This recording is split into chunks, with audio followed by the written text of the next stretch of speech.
আজকে আমি 3 কিলো দুধ নিয়েছি। 3 কিলো দুধ মেরে মেরে শুকিয়ে আমি ক্ষীর বানাবো। ক্ষীর বানিয়ে আমি ক্ষীরের নাড়ু বানাবো।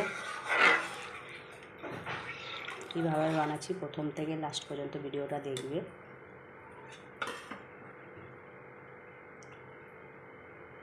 তিন কিলো দুধ ফুটিয়ে ফুটিয়ে মেরে মেরে আমার এইটুকু হয়ে গেছে। দেখো, আর একটু নাড়বো, আরও শুকাবে। তবে আমি নাড়ু বানাতে পারবো। এখানে আমি চিনি দিয়েছি, বেশি দিইনি, 100 মতো চিনি দিয়েছি।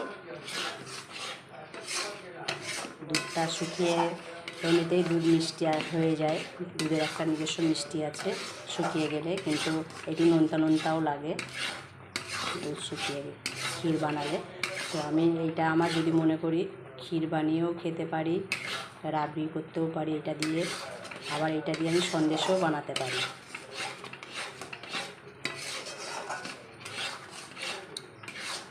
কিন্তু আমি এটা ক্ষীরের নাড়ু বানাবো। চাছি, দুধের চাছি, এটা দুধ মেরে মেরে চাছি বানিয়েছি। চাছি দিয়ে চাছির নাড়ু হবে। তো শেষ পর্যন্ত দেখো কী করে খুব বানাচ্ছি। দেখো এবার আমার হয়ে গেছে পুরো। এবার তোমাদেরকে আমি দুধ মেরে চাছির নাড়ু বানিয়ে তোমাদেরকে আমি দেখাচ্ছি কীভাবে নাড়ুটা হচ্ছে। এক হাতে ফোন ধরে আছি, এক হাতে নাড়ছি বলে ফোনটা কাঁপছে। অনেক কষ্ট বানাতে, এটা অনেক টাইম লাগে,